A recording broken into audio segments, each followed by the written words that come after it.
Assalamu alaikum wa rahmatullahi wa barakatuh. My name is Abdul Sami Yuni IO2, and I'm the current alumni chairperson for Junsa UCC alumni. And today I'm very much honored to be with you, my fellow brothers and sisters on campus. Actually, this is supposed to be a live session, but due to one or two reasons, I'm unable to do this live. So I thought of actually recording myself and then having it played to you, but then I'll be available to answer whatever questions that you have. Let's delve in. Okay, so I think I want to share a few things with you, and I've actually titled this session Life After School.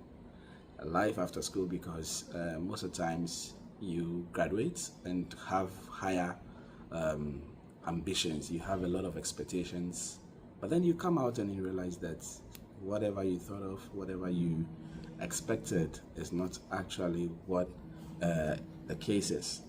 I remember when we were on campus, my roommate then was like, ask for him when he completes university and he's not paid above 2,500, he's not going to work.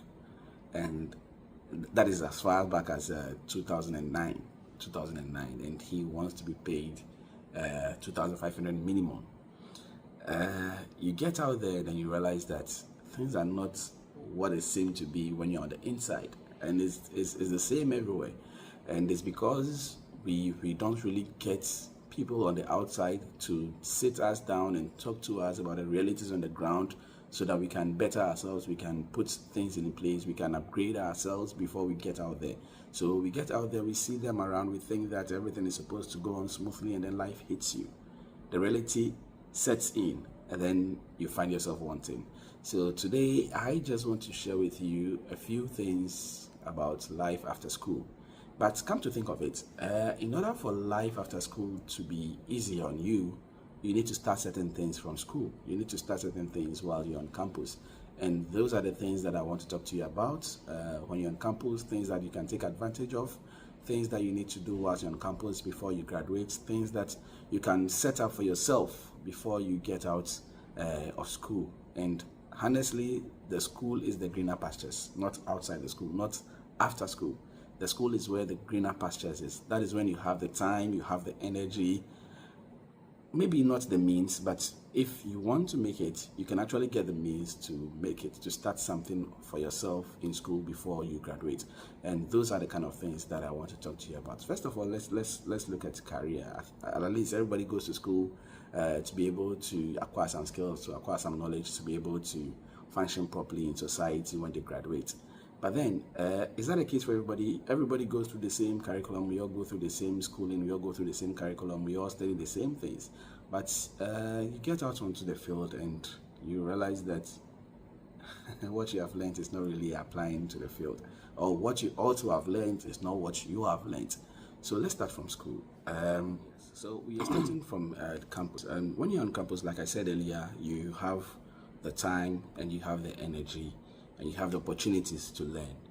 It's if you wait till you come out to learn these things, when you're out, you're busily fighting for jobs, you are busily trying to manage family, you are busily trying to do other side hustles, and the time is not there anymore, because now when you are out of school, everybody expects you to take care of yourself. So whatever means that you use to take care of yourself is up to you. So you end up being more you end up not having the time that you had when you're on campus. So ideally, on campus is where you have the time, and that is when you need to take the opportunity to learn a few things. Let me start with hard skills. Hard skills, when I talk about hard skills, they are skills that you can develop. That's most of them are usually handy skills, handy job skills that you can learn and then make use of. And like I said, you have all the time that you need when you're on campus. Coding and programming is one big area that I would suggest that you try and learn wherever the opportunity comes from. Coding is all around us, AI is all around us, programming is all around us, and once you have these skills, you become a hot cake in the job market. Everybody will be seeking after you. So coding and programming, I don't want to go much into it, but then it's something that you should consider. You can go online, get the resources, use ChatGPT, use DeepSeek, use all the AIs tools that you have to design a course outline and actually sit yourself down, go through YouTube and study coding and programming. That is one skill that you need to learn. Secondly, you can also learn graphic designing. There are a whole lot of softwares out there that can teach you. You can start with the basics like Canva. Canva is just drag and drop. It's just putting shapes and texts in a way to be more appealing to the eye, to the visual person. So you can start from Canva, but I advise that you go with Adobe Photoshop, the Adobe Lightroom, the Adobe Illustrator, the CorelDRAW, and other designing softwares that are out there. If you have the means and you have the time, I suggest that you go for those ones as well, so that you can graphic designing. Any company needs a graphic designer. If they want to market, they need somebody to design the things to make it to make the product or the service visually appealing to the eye. So if you have graphic designing skills, you become a hot cake in the market as well. Digital marketing, every company markets. Every company, be it a school, be it a hospital, be it any company, has to market. All the companies need to market. And if you have the digital marketing skills, because everything is digital these days, so if you have the digital marketing skills, if you've learned digital marketing, you'll be able to sell the company through the digital means, then every company will be rushing after you. Again, video editing. Video editing is something else that you need to learn as well. And like I said, the resources are online. You can go to YouTube. You have tons and tons of people teaching digital video editing online. And there are tools on Play Store, Google Play Store, and the App Store that you can download and then use that to edit just a few things. CapCut is there. Viva Video is there. InShot is there. There are a whole lot of other apps that you can download, look for the tutorials on them, and then try to learn something out of it. And once in a while, you can try to create videos on your own. It may be you and your classmates going to lectures, take some videos, try to edit it. Maybe you take videos of some lectures, you take videos of hangout with your colleagues, and any other thing. You can just take a product and then try to talk about it, and then after taking the videos, you try to edit it, and then the results, you push it out there, ask for people's feedback. The feedback will help you shape the editing skills, and then you can move on to the Adobe Premiere Pro. Those are the video editing tools that are out there. There are equally other effective ones that you can graduate to learn. Once you start from school, you try over and over again. With practice, you become perfect, and that will make you marketable outside school. And then another thing is you need to learn languages. You need to learn languages. That will take you far. Arabic, French, Spanish, which other one is very, maybe Germany, or maybe Chinese. Yes, Chinese. You can learn languages. Try and learn some languages. There's Duolingo that can help you to learn as many languages as you can. You can look for YouTube video, someone who teaches languages on YouTube. Learn languages. It's going to take you far. And then the last thing that I also want to talk about is financial literacy. Yes, you're going to start making money. Even in school, your parents are giving you money. How do you manage your money? You need to learn financial literacy to be able to budget, to be able to record your expenses, to be able to see what you have been able to save, what is necessary to purchase and what is not necessary to purchase, through your scale of preference and other things. Financial literacy is a way to help you to achieve those skills whilst on campus. So you can start with the money that is coming in from your parents as your revenue or your income, and then you try to do a budget against that income that is coming in, consider your spendings, and then you be able to do a proper budget. If you're able to manage it well, when you start earning from your own handy jobs, then I think you are good to go.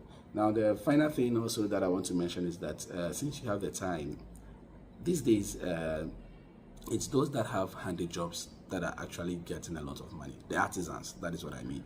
The carpenter, the mason, the plumber, those things are things that you can learn on your own online. At least start with the theory. Once in a while, do some practice, or find someone who is already into the field. When you're on vacation, go see that person, tell him you want to work with him. You have 1 month of vacation, you want to at least go with him to the field, see what he does, and then maybe find something small for the person. The person will take you and you'll be able to apply the theory that you have learned practically.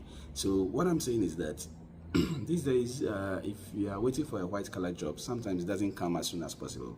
And sometimes when it comes, you have to wait till the month ends before you earn something. And sometimes what you are earning is not even enough to take care of you, let alone your family. So if you have a handy job, if you have something that you can do with your hand, a skill that you've learned, it will be easier for you to be doing the white-collar job at the same time doing that handy job at your spare time. And that is going to earn you more money. And those people, some of them charge by day. A day, if you carry a mason can take you about 250 cedis per day. Imagine that by 30 if he's getting job or a contract. Imagine that money that he's making. How many companies will pay you that kind of money per month? So the handy jobs are very essential, and you have to be open-minded. Just don't think that these are just for those who have not been to school, those who have not been. Yes, it might be in the beginning, but that is where the money is, and the money is the focus. So try and learn those handy jobs. Go to YouTube. Like I said, YouTube is video. You see the practicalities of it. So learn from there. Plumbing, masonry, carpentry, electricals, glasswork, all those handy jobs. At least try and do something. You know what I do? I have worked as a maintenance manager before, and when I call an artisan to come and do a work for me, I do actually do work with the person. So once in the company, I invite you to come and fix something for the company. I work with you. I get to see what you've done. In case that thing spoils, I try to fix it myself. I'm able to fix it. I've learned something. If I'm not, I call you to come in to fix it. Whilst you are fixing it, I'm asking questions. Then I get to rewrite my mistakes. So that way I get to learn a few things. So when I want to put up a building, at least I have the know-how, the technical know. I have to some level, to some extent. Yes, I have some technical know-how. So it will be easier for me to actually get exactly what I want from the artisans. Or I would use what I've learned and then maybe be a laborer for the person, and then that will reduce the money that I have to pay. So you get the gist. So try as much as possible to learn as many handy jobs as you can, and that would be a plus to you. So that's it for the hard skills. Now let's look at the soft skills. Soft skills are things mostly related to personal development that will help you in your career, maybe in the white collar business or any other business that you find yourself. So soft skills are also very important. The first thing that you need to learn is public speaking. A lot of us are shy to talk in public. Sometimes due to inferiority complex, or sometimes due to some mistakes we made in the past and the reaction of people, or sometimes we just not the outgoing person, and we choose to to stick to ourselves. But then public speaking is something that is going to help you. You need to master that confidence to be able to talk to people. You can try with the close people that are around you. Just take a topic and try to explain to them and see how easy it is. Then you go out to friends, then you go out to your classmates, then you go out to maybe taking on debates. Try something. Maybe the GIMSA meetings, you try to speak out once everybody's watching you. Build some confidence. I think public speaking is something that will help you a lot. If you can't speak to people in public, it will be challenging for you when you enter the job market. So public speaking is the first thing that I want to touch on. Time management.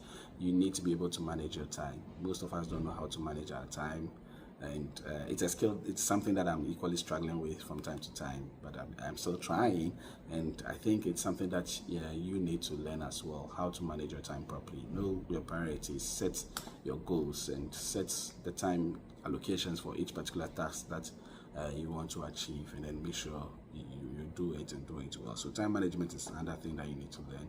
And then emotional intelligence. Emotional intelligence is another thing that you need to take serious, and your reaction to certain situations will determine whether you be successful or not. So emotional intelligence is something that you also need to take on as you are on campus. So then another thing that you need to also start doing is networking. Networking, socialization, wherever you find yourself, try to make a lot of friends. Your connections will help you when you get out of campus. Your connections, the people you know, the relationships that you have been able to build with people in there. When you come out, they might find themselves in a place that you need their assistance to get something done for yourself, or you might find yourself in a place that you need somebody who is not currently engaged but has some skills that you need, and you can call on that person to assist you with whatever that you need. So networking is also another important skill that you need to learn. Yeah, and also I think you should also take the opportunity to learn certain life skills like cooking. Yes, most of the male to these days don't know how to cook, because our society has made the kitchen a place for the woman. So as you're growing up with your siblings who are female, you see that there's a conscious effort for the parents to teach the girl child how to cook, but the male is neglected. But hey, you have to be a bachelor before you become someone's husband. And during those times, if you don't have those cooking skills, that will be a challenge for you. You always have to buy food outside, which is very expensive, and I'm sure you know what I'm talking about. But even there are even some ladies who also don't know how to cook. So use that opportunity to learn from friends. Learn from friends, learn from family, learn from whoever is available to guide you. Learn how to cook. It's very important. Then there are other basic things that you need to learn, like maintenance of the home. Yes, maintenance of the home, like how to be able to get the home to be accommodating us enough. Some of us, especially the male, we just throw our things anywhere. You come back from lectures, you remove the shirt, you dump it on the bed or on the chair. Your shoe, one shoe is here, the other is there, and the whole place is messed up. Learn how to take care of your home. Learn how to maintain your home. Learn to be clean. And the women, I think the women, it applies to you too. After washing, you don't fold your things, you just dump them on the bed just like that. Use this opportunity to learn that. Learn how to take care of said things. It's very, very vital, and it will help you in your married life. Even before married life, it will help you yourself. So learn how to take care of your home. The men, to sweep, to tidy up, to clean the webs and all that. Take care of those things now. Learn it and let it be part of you, so that it become easier for you when you get out and you are married to someone who is a clean freak.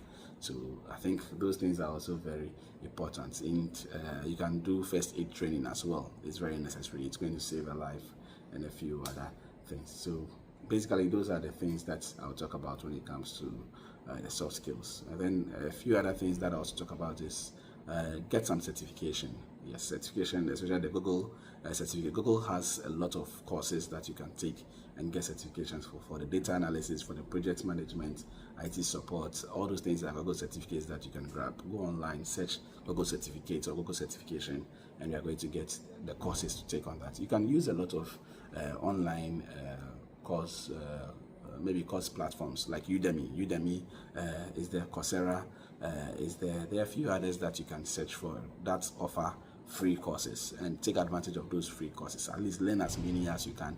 You never know where you find yourself in the future and you need any of such things to survive. So go to those websites, the Udemy, the Coursera, the Google certificates. Get all those certifications, as many as you can, and they might help you as you go along. And then the Microsoft Office suite, try and learn them. The PowerPoint, try and do real proper PowerPoints.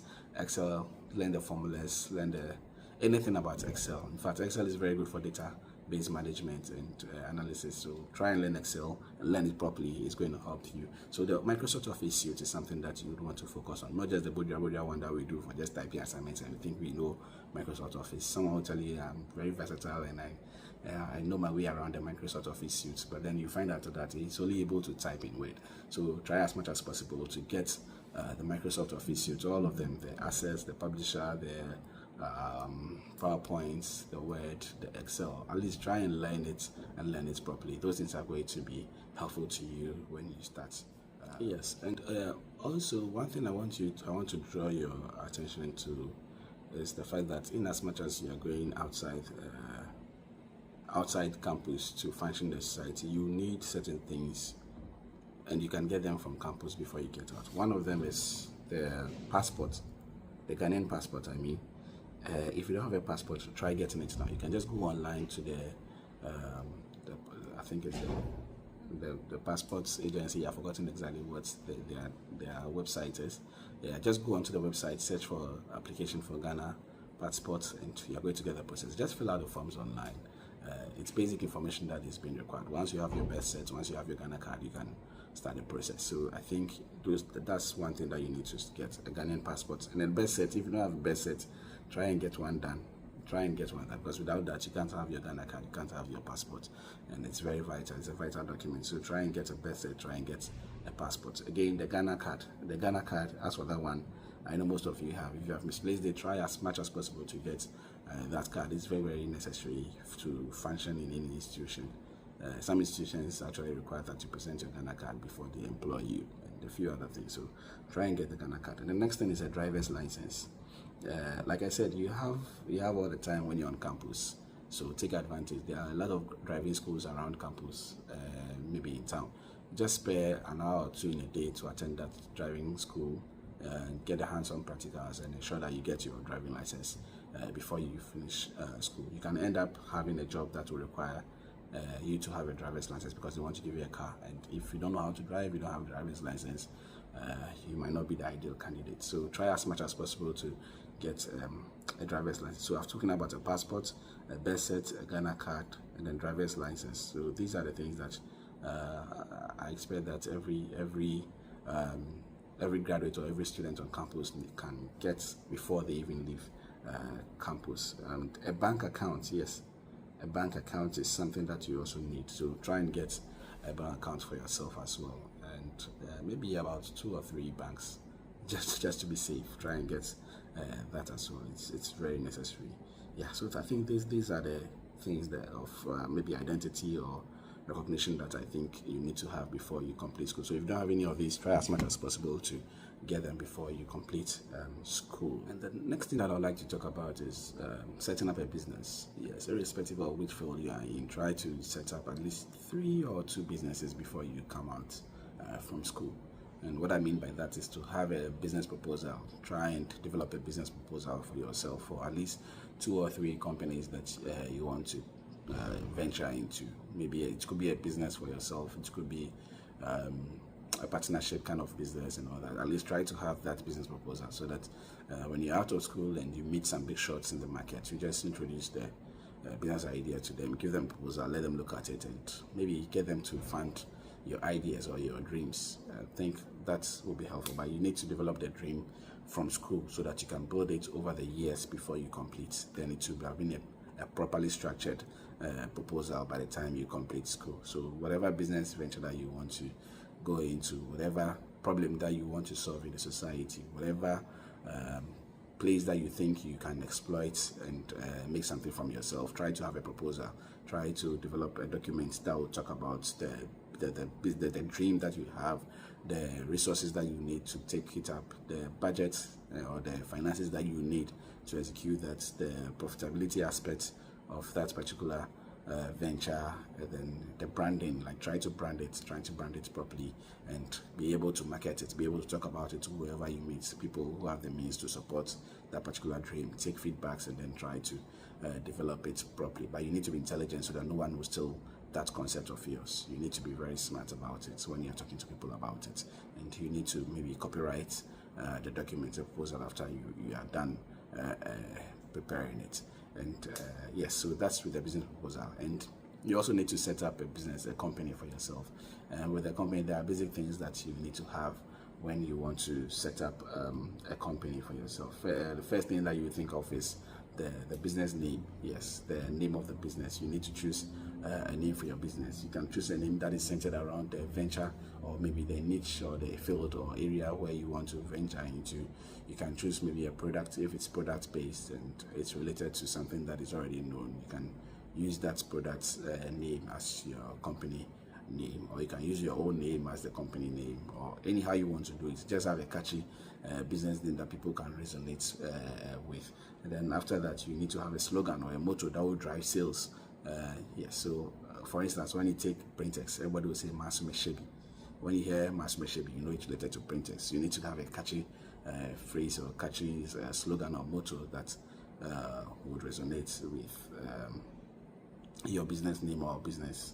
And then you need to have a logo. A logo is just a pictorial or text representation of your company, and it should be something that people can easily relate with. Simplicity is the best. Choose a simple logo and try to make it catchy.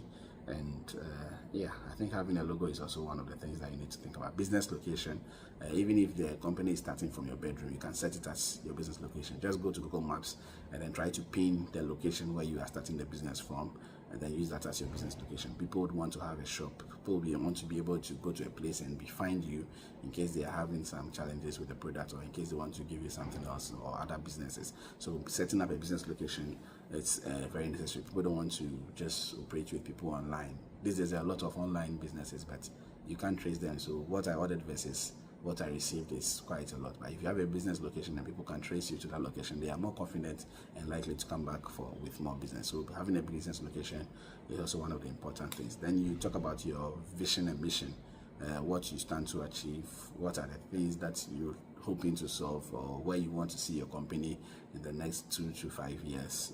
So your vision and mission also comes to bear when it comes to setting up your business. So you do your business name, your logo, the slogan or motto, your business location, your vision, and then mission. You can talk about all those things when it comes to setting up your business. Then you can maybe talk about the values that you uphold for your business, the core values of your business.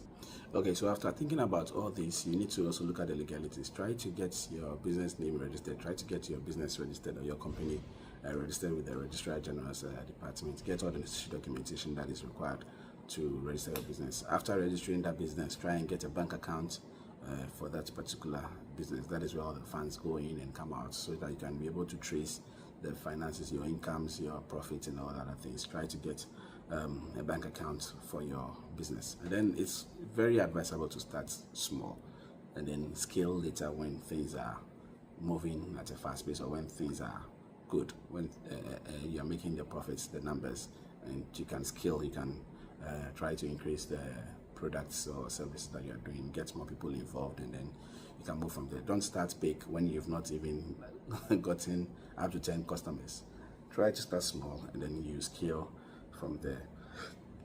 And then also try to use free means of marketing, free means of advertisement, use free means of getting things done. Don't try to go for too many of the premium services out there. At the starting stage, you might want to tone down a bit on doing much more blown out stuff.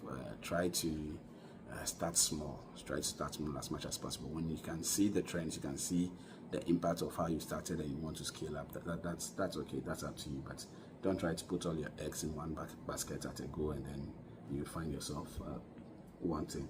And also try to take feedbacks from your customers for the products or services that you are offering, and see how it goes. And from there, it can impact on the products that you are putting out there. You can take the feedback from them, use it to your benefits, and try to upgrade your products or services so that more customers can patronize you. Yeah. So all in all, these are some of the things that I would like to share with you when it comes to personal development and career development, and setting yourself up for success after school. So I hope I've been able to talk about everything with regards to career and personal development, and things that you need to have in mind, and a few tips that you can use to your advantage whilst you're on campus before you graduate. Yeah, hope to see you in the next session. Assalamu alaikum.